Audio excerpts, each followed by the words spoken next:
कफ बहुत ज्यादा बन रहा है, एक काम करो, 4 से 5 बादाम ले लो और उनको रात भर भिगो के रख दो।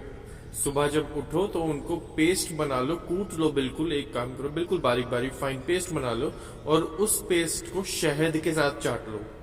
कफ बिल्कुल रिलीव हो जाएगा और वापस कभी तंग भी नहीं करेगा। ये आयुर्वेदिक नुस्खा है, बहुत अच्छा नुस्खा है, बहुत सक्सेसफुल नुस्खा है, बहुत कम लोगों को पता होता है और काम इतना बेहतरीन करता है जितना कोई मुलैठी, कोई काली मिर्च, कोई शहद, कोई अदरक, कोई कुछ नहीं करेगा इतना बढ़िया काम। आमंड्स ले लो 4-5, उनको रात भर भिगो लो, सुबह उठ के पीस लो और शहद के साथ चाट लो, कफ बिल्कुल रिलीव हो जाएगा। ऐसे छोटे छोटे नुस्खों के लिए सब्सक्राइब करें। धन्यवाद।